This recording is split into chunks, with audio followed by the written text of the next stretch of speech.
Ever wonder why some coins are worth pennies and others a fortune? Let's break down secrets of rarity. Mint errors, varieties, and key dates explained.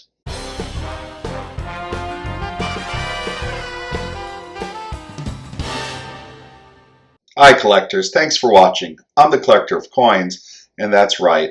We're going to talk about why some coins can be worth a fortune while others basically face value. We're going to get into the world of rare coins, key dates, and varieties, as well as error coins, and these often drive the value of a coin. So, if you're not yet a subscriber, please consider subscribing to my channel. Please turn on post notifications so you don't miss any content. Share the video with a friend, and let's get started. Last year, I had a few of my coin dealer friends come on video to talk about which coins had a higher and lower mintage. We did not, however, talk about some of the values of the coins. So let's take a look at one of these coins from that segment, and let's talk about value, and I'll describe what is driving the value of that particular coin. So we're looking at the 1921 San Francisco minted Buffalo nickel. So we're comparing the 1857 Flying Eagle cent with the 1921 San Francisco minted Buffalo nickel. I think this is our first coin that featured an animal other than an eagle. What do you think about the Buffalo nickel? Either you love them or hate them. I like the design of the nickel. I like it. As they were going through the process of developing the Buffalo nickel, there was a couple people in New York City who had a lot of sway with the mint. In fact, They were going back and forth with the mint whether or not these nickels were actually going to work. Buffalo Bob is one of my mentors on the Buffalo nickel. So they had to retool the Buffalo nickel a couple times to satisfy these big merchants in New York City. And they kept demanding, they didn't like it, they wanted a different design. And finally the mint said no. So we're gonna stay with this design. I like it better when they get modified. They become hobo nickels. What's a hobo nickel? Itinerant workers, people are riding the trains. A little bit later on, like some of the jewelers would take the Indian design and modify it. So they have it look like somebody, like a guy wearing a hat. Sometimes they'll actually work on the reverse side too. So the buffalo would get turned into a guy with a backpack, sometimes with a walking stick, just walking along.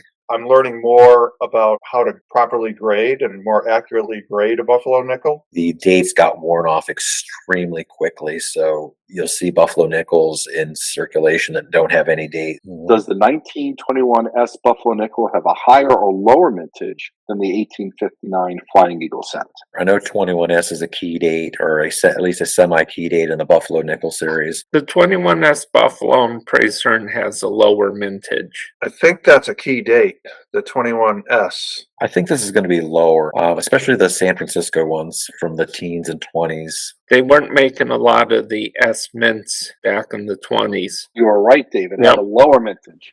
So, Bob, does the 1921 S Buffalo nickel, does it have a higher or lower mintage than the 1857 Flying Eagle cent? Lower. And you're right, a lot lower. With the mintage as high as it was on the Eagle cent, I'm going to say the Buffalo nickel's going to be dramatically lower than the Flying Eagle. All right, let's take a look. And you're correct. It is dramatically lower. Okay, so what were some of the common themes from the different dealers talking? Well, they were talking about condition. You notice how Bob was talking about how the dates wore off. So on some coins, the amount of details remaining are really important in terms of price, and particularly the better condition, the more valuable the coin is going to be, even if there are millions minted. We were also talking about the scarcity of the coin, key date coin. So what's a key date coin?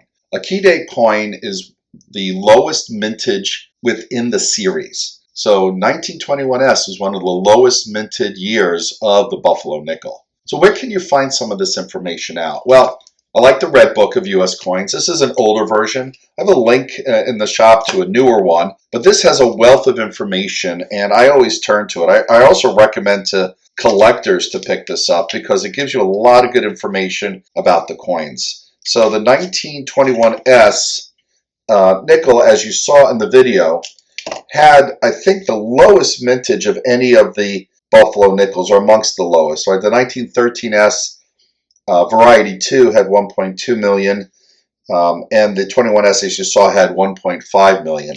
So that's what makes it a key date or semi-key date, is that they're the lowest minted. And as a result, you have a lot of collectors who are trying to finish the series, all competing to try to get a coin, and there are fewer of it. And that usually drives the price up. So scarcity, popularity of the series. Buffalo nickels are very popular, as are Flying Eagle cents. But again, supply and demand is really a big factor here, and condition. So we're going to go to one of my favorite websites that I recommend coin collectors go to, which is PCGS's website. In particular, underneath facts, you can go to coin facts. So we're going to take a look at some coin facts of the coins that we were just talking about. Let me move my my video a little bit off. All right, that's better. So let's go down and take a look first at the Flying Eagle cent, which is right here under half cents and cents. Okay, and if as we go here, we were looking at the 1857 Flying Eagle. They did not make the Flying Eagle for many years. Let's take a look. Okay, so some great pictures. You can see the details on the number minted, who was the designer on this site. You also get a sense as to what the value is in different grades. So MS65, MS being mint state, uncirculated, 65 on the Sheldon scale out of 70, so it's a high grade coin, is $3,600. Pretty pricey. And as you look at the different grades, let's go down to AU58, one of my favorite grades are in the AU series, which is 50 to 58. You're looking at $600. And that's what the price guide that PCGS is recommending. And it's based on what they see are recent auctions. So there's always price differences across different markets, different websites, but PCGS will give you a good sense as to what they think their certified coins are worth. So keep in mind, MS65 was quite pricey. AU58 is $600. 65 is $3,600. So with that, let's go back and take a look at the Buffalo nickel. We're going to look at it in the same condition that we're just looking at that Flying Eagle cent in. Oh, we got to get into the Type 2. They redesigned it in 1913 from a raised ground to a flat ground for the bison or the buffalo. And let's take a look at the 1921 S, which is the key date, and we'll compare it to 1921. Now, S would be minted in San Francisco. That's what the designation is about here. And you can see the low mintage of 1.5 million. Designer is James Earl Fraser. And as we go down here, let's go to MS65, just so that we have a comparison. $11,750.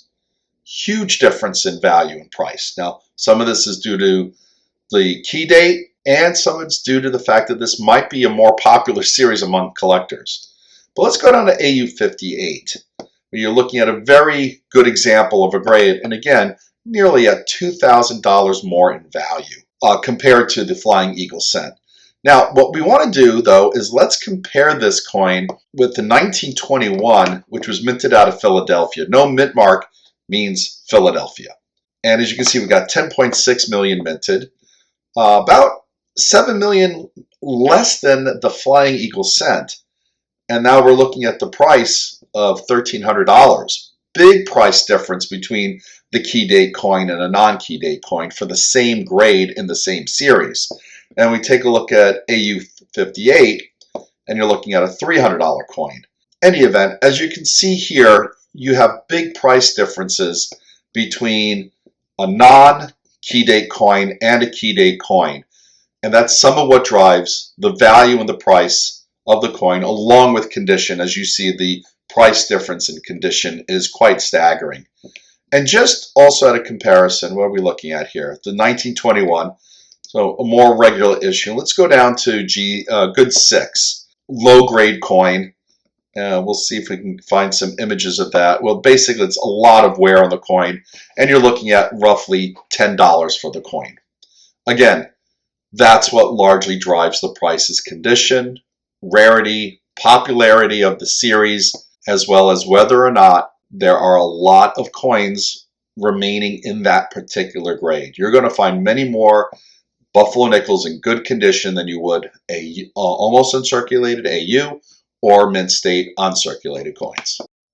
And sometimes as you're looking at coins, it can be difficult to remember all the facts about everything, even though there's a Coin Facts website. So I have this coin hunting map that I create that does put down all the key dates, semi-key dates, and varieties coins to look for when you're coin collecting, particularly if you're doing coin roll hunting. And coin roll hunting is when you go to the bank, get rolls of coins or a box of circulated coins in rolls, and you start hunting through them looking for key dates, semi-key dates, and varieties.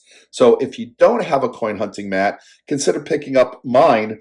There's a link in the description below where you can get one. All right, so let's wrap up this video. With that, collectors, I hope you found this informative and helpful. Now you know a bit more as to what drives the price of a coin.